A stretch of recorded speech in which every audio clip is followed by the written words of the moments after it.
Hello and welcome to Marriage Matters. I'm Dr. Mark. And I'm Liz. We're your marriage and communication coaches, here to inspire, instill hope, and empower you to weather the challenges of married life. Today, our guest and our friend is Evan Weinstein. He is a family lawyer and a partner in his law firm of Weinstein Family Law. We are absolutely thrilled to have you on. Welcome. Welcome. Thank you for having me. Absolutely. So, why don't we start with just a little bit of background? Tell us a little bit about your journey and how you got where you are. Okay, well, like any typical young man, I wanted to be a baseball player. And by the time I was 9, I did realize that I didn't have the skill set to play third base for the Yankees. And so I decided that I should probably pursue a more cerebral sort of activity. And I always had an interest in government, politics, and law, and that kind of thing.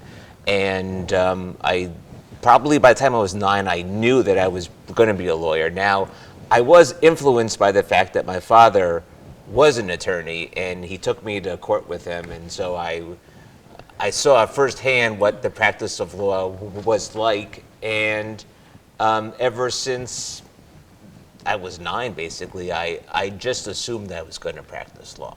I didn't know I was going to practice family law, but I knew that I was going to be involved in law in some way. That is absolutely fantastic to just know what your purpose and meaning is. I think at the age of 9, that's Yeah. pretty incredible. Actually, even though your father influenced you, most people at 9 are just bumbling around, just trying to just be kids, but to actually know what you wanted your career to be. I got a call, and Well, that's important for And people to that's know. what happened, yeah. That's incredible. So, family law obviously deals a lot with divorce. What is your approach with your clients, getting them through the divorce process? well, I believe in being very hands-on, and I believe in educating my clients to the fullest extent possible. Divorce is a very stressful experience for anyone, especially if you've never gone through it before. And the highs are really high, the lows are really low. And I believe that an educated client makes the best client, because it'll allow them to make the best decisions for themselves. And I think that the more that they understand that there's a life after the divorce, the better off they will be in making certain decisions. I would imagine actually that in that education, by sort of setting up what is happening, what isn't happening, that really sort of helps to just make them be able to breathe a little bit easier through the process, even though it's emotionally charged. Hopefully it does. It doesn't always work out that way, because I fully understand that it's stressful. Sure. And I fully understand that things are not always going to be easy. But it's a process, and like any other process, you have to work through it, and you have to know what's going on. And there is definitely better ways to get through the situation than others. It's always a good idea to have a mental health professional handy if you need to speak to someone. Well, you had mentioned too, when we spoke to you earlier, the importance of communication. Oh, yeah. And I think people really need to understand that even though you're going through a divorce, you still, especially if you have kids, you still have to have those lines of communication open, because you're still going to be the parents to those kids. Oh, absolutely. What I think is very common is that parents try to get one up on the other, especially when they are going through a divorce. And that's not good for the parents. It's not good for the children. It's not good for anyone. What people have to understand is that children want the best from both of their parents. And it's not about getting one over on the other. It's about what is best for your child, what is in the best interest of the children, and how will the children become well-adjusted kids after their parents are living in 2 separate homes. And it's very important that parents communicate with one another about their children and for the benefit of their children, and are in tune to the specific needs that each of their children have. And it's not about, getting a pound of flesh because it's your kids. Yeah. You know, it's interesting, Evan, because communication is so important, and we'll circle back to about the children again, but a lot of times there is a lack of communication, which is why people wind up in divorce. There's an old line about talking is one of the most dangerous things that we do, because we talk but we don't communicate. We were talking a few days ago about the fact that there are people, actually we know one gentleman on the day before his anniversary, out of the blue, he got served divorce papers. No idea it was coming. And you've had clients like that, and people who don't want to go through divorce, but here they're sort of faced with it, and you have to help to prepare that client to go through that process. One of the things that you are is an exceptionally empathetic, sympathetic, caring individual in this process. I try to be. I mean, my wife may not think I'm the most empathetic to her. But as long as you are to the clients. But I am. I really care. I mean, that's the bottom line for me, is that I care about my clients, and I care about their future, and I care about the outcome of their case. And for me, it's all about them. So how do you help to prepare that man or woman who comes in and says, I need a divorce attorney, I just got this, I just got a letter that says they're gonna file. How do you help them to just sort of get their their feet planted and be able to understand, okay, what comes next? Okay. Well, I would say that typically in my first meeting with a potential new client is I give them a little roadmap as to the path ahead. I explain to them the process. I explain to them what to expect, more or less. I mean, you can't ever fully plan and prepare for everything, but you can have a pretty good idea really as to what is going to go on. And I take them through step by step, and I make certain that they understand that there is an end strategy, that there are certain goals that I have for them, and that there is an end strategy, and their life is going to carry on after they are divorced. It's not over when the time that the divorce is over. There is a life afterwards. And hopefully they are able to see that. But when someone who comes to see me is hesitant about getting divorced, the first thing that I do have to tell them is that in the state of New Jersey, and really in most states for that matter, you can't stop the divorce from happening. If one party wants to be done, the marriage is going to be dissolved. And it's important that they understand that they have to separate the emotional component from the legal component. And that's very hard for a lot of people. Well, that's what I was about to say.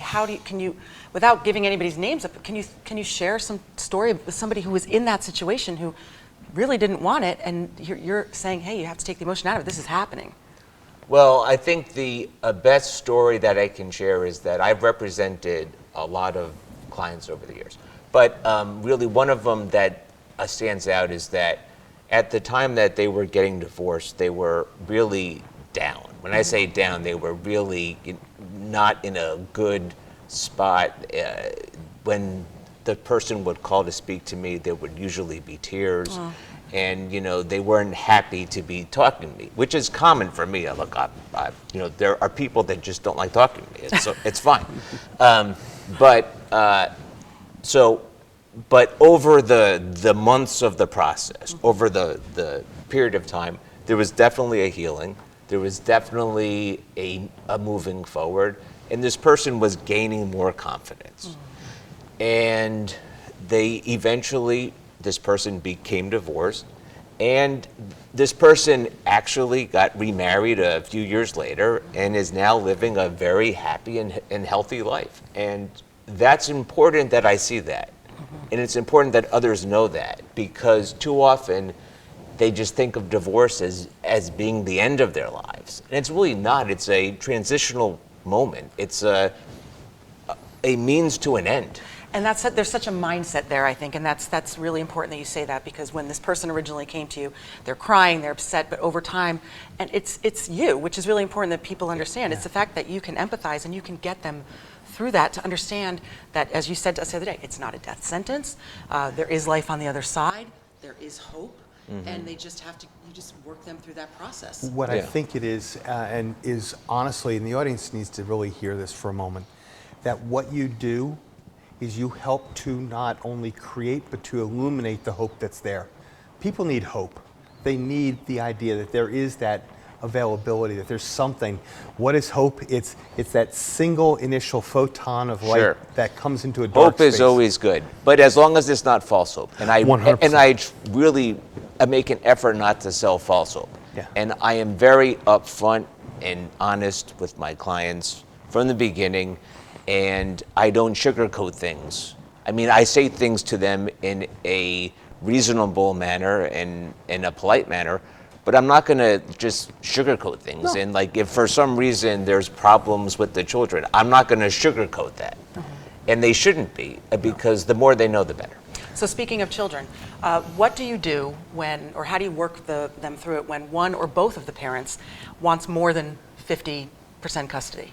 Well, generally speaking, I would say that most families think that the other parent is not a good parent, and so they want to get that pound of flesh, and they really want to get more parenting time than the other parent, solely for that reason, for their own benefit, to have something up on that person, to hang it over their heads for the rest of their lives, so to speak. But in actuality, it doesn't really matter so much to the kids as to if dad has 5 nights a week and mom has 2 nights a week and whatever, and if it flip-flops, it doesn't really matter, because as long as they have meaningful relationships with both of their parents, the children have a better opportunity to be well-adjusted, and they have a better opportunity to be happy. Absolutely love what you just said, because it is about the kids. It's about making sure that the kids are okay. And they're kids. You're right. They're not going to care whose house that they're in one night or the other night, as long as they're being loved and taken care of. Exactly. And that is amazing and so important. We need to go to a commercial break, so we will be back with Evan when we are done. See you in a bit. So, I'm kind of new here, but I've noticed a trend. My human does this funny thing where she goes around and gets all my toys, and then she hides them in that basket by the door. But it's always the same basket, and it's always in the same place. And then she acts so surprised when I find them, but, she's putting them in the same basket again. It's like, hello, that's where you put it last time. You were the worst at hide and go seek.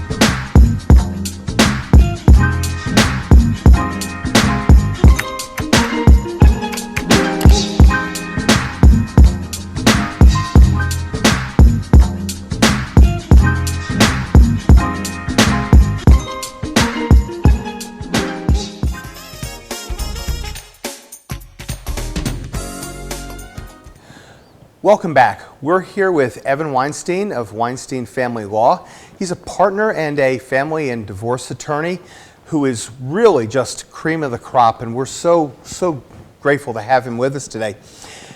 Evan, we've been spending a lot of time talking in one manner or another about children and the children that are going through this divorce. And many individuals, as you said, there's significant animosity, and they try to get this pound of flesh from their partner in the divorce, and that can affect their children. So how do you help the parents to either at least work together or try to set up some boundaries to protect those children so that they focus on making sure their children are okay? Well, in a very contested custody case, it is common for there to be a parenting coordinator, and a parenting coordinator is usually a mental health professional or an attorney that has a mental health professional background that works with parents to implement the parenting plan that they have chosen for their family. And that parenting coordinator will make recommendations about how to co-parent effectively. Hopefully they will discuss communication strategies, hopefully that they will discuss ways of shielding the children from seeing their animosity. And sometimes it's helpful, and that's all that we can ask for. Right. You had said to us when we talked to you earlier, though, you really try and prevent situations from getting in front of a court regarding the kids. Absolutely. Why? Why is that important? Well, I don't think it's ever a good idea for the children to go in front of a judge and tell a judge who they would rather live with. I think that's a traumatic experience for any child. And although that a judge may not ask that specific question, the child knows that they're in the courthouse for that reason. And that's not a healthy way to see things for a child, especially for a young child. And there are other alternatives to litigating custody issues. I think working with a mental health professional in trying to develop a parenting plan for a family is a wonderful idea. But if necessary, if the court has to be involved and there has to be a custody evaluation, it's important that, number one, that the children understand that this is something that is for their benefit, that it is not something that is necessarily a bad thing, and it's something that the family needs to heal. It's part of the healing process. Right, okay. So you also mentioned that New Jersey is an alimony-friendly state. When a person has been a stay-at-home parent, whether it's male or female, I'm sure that I would think anyone would be very nervous about going through divorce because they haven't been earning an income. So how are they protected as a person who has been raising the kids and not necessarily been earning the income? Okay. Well, in New Jersey, we have taken the position that marriage is a partnership. And it's a family partnership, and that both spouses are to benefit from that partnership, and they're going to benefit after they are divorced. So if there is a disparity between the incomes or the ability to earn of both parties, it's very common for a court to award alimony. And alimony is an attempt to equalize, but not necessarily exactly equalize, but it's an attempt to equalize the standards of living for both parents, or parties rather. And the goal of alimony is to allow both parties to be in a similar position financially, because, I mean, as we know, money is power, and it's unfair for one spouse to be that powerful and the other spouse be rendered almost meaningless. So alimony is very important. And what happens when both parents, we're talking about parents who now have kids here, what happens when both parents work but they don't have equal salaries? I mean, what if they're really off? Well, in addition to child support, there will typically be alimony. There are 15 factors that a court utilizes in determining alimony. And perhaps the most important aspect of that is the disparity between the history of earnings and the ability to earn. And so people are going to receive alimony if they meet the statutory criteria. What do you mean by the ability to earn? The ability is your past history of earnings, what you've done in the past, what your educational background is, what your if you've had any advanced training in a certain field, if you've owned businesses before, that's all considered. Okay. So in other words, if you are a physician, but maybe you have taken time off because you are a stay-at-home mom or stay-at-home dad, you have the ability to go back and become a physician, so you have earning capacity that is not sort of been shown in the past 3-5 years or whatever, but you have the ability, so that's taken into account. Absolutely. Understood. Yes. Yeah, that's But I have a question about that. So is there I mean, you can't just expect the physician to go back and all of a sudden be a physician and earn that same income that they earned 5 years ago right out of the gate. There's a perception by many people that there should be a gradual build into that, because you can't go from 0 to 60 in a second. You have to, build into it. So that is understood. And Okay. that certainly is an understanding that most people have. Okay. That's important. Yeah, that's really important. I guess a question just sort of came up in my mind, and I think a lot of people may have this perception, but when you go through divorce, is that always required to go into court, or do you have to go into a court and battle it out, or? No. Okay. Absolutely not. And in fact, that I would prefer for most of my clients and for most people in the world that if they are going to be divorced, that they try to do it as amicably as possible, that they do not start World War III, because it doesn't have to start. And certainly negotiation is one of the first things that you should pursue, and to be as cordial and polite to the other party as possible. And I would say for the last 20 years or so that mediation has become very popular for resolving divorce issues.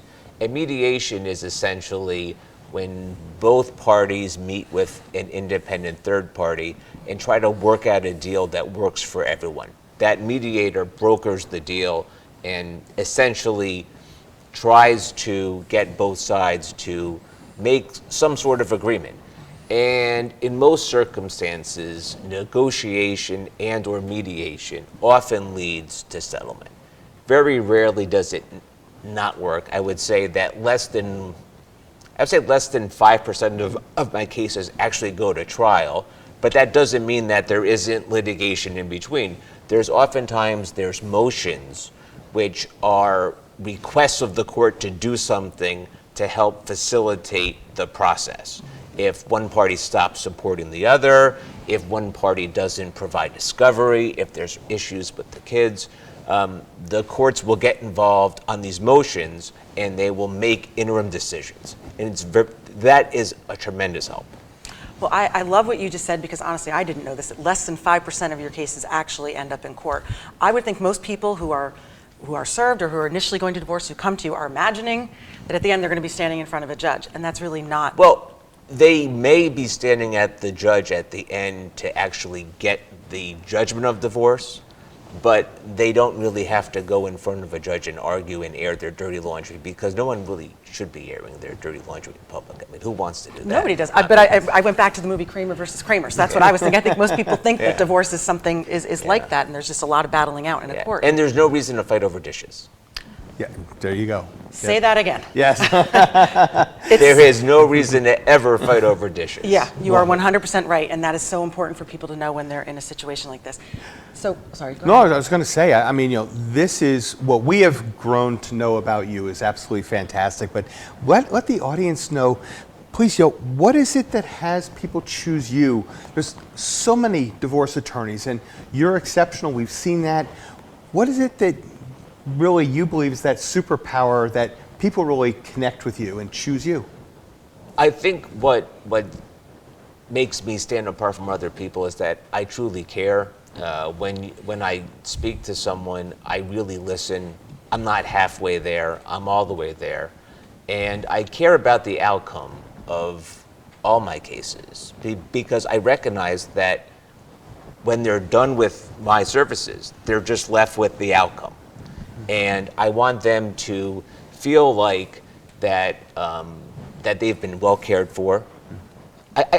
Similar to like how a doctor probably feels. And I also really want them to know that there is a life, and they're going to be in a different position, and hopefully a better position when all is said and done. And I'm here to help. I always tell my clients that I'm here to help, and that's what I do. One of my favorite things that you said when we were talking to you the other day is that divorce gets a bad rap. And you're right. You hear the word divorce and you automatically think, oh my God, this is going to be horrible, the worst thing ever.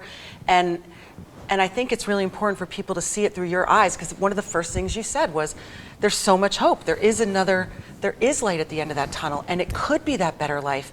How do you get your clients to see that? When they're coming to you, as you said, tears coming down their faces, how do you get them to see that? Well, I recognize that I won't always be able to do that. There are some people that won't always be in that position that can't necessarily see that, but I try my best to move them forward in the process.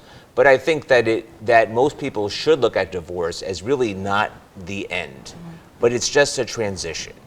And they're gonna move on forward, and they're gonna live their life afterwards, and hopefully that they're in as good a position as possible, and hopefully that they've had an attorney that is able to help them in that process. Well, you may have just answered my question, but I was going to say, if there's one thing you'd like to leave the audience with, what would that be?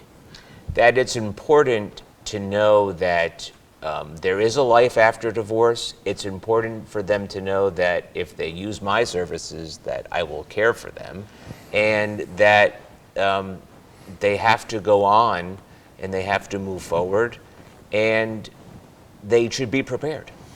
So if anyone's watching out there right now and you're considering divorce, or you've been served, one of the two of you has come to you with papers, how can they reach you? Sure. My number at the office is 973-403-6000, and I'm available by email. It is Weinstein, Weinstein, at familylawNJ.com. That's familylawNJ.com. And you can send me an email and I'll respond. Evan, thank you. Thank you for having me. We loved having you. We loved having you. And sharing your wisdom and your expertise is obviously just so amazing. I hope, and Liz and I hope, that what's really come across is really just not only a superlative lawyer, an expert in his field, but someone who does really care, who is willing to take that hard stand and not sugarcoat, but to deliver what you need in order to help you move forward, but to also be your guide and to be empathetic while doing it. That is just really, really special. And again, thank you. We are grateful for you showing up and watching every week. We thank you. We love hearing from our audience, so please keep the emails coming. Let us know what you think. You can find us at marriagemattershosts@gmail.com. That's marriagemattershosts@gmail.com. Or you can find us on our website at twinlightscoaching.com. Until next week, have an absolutely wonderful week. Bye.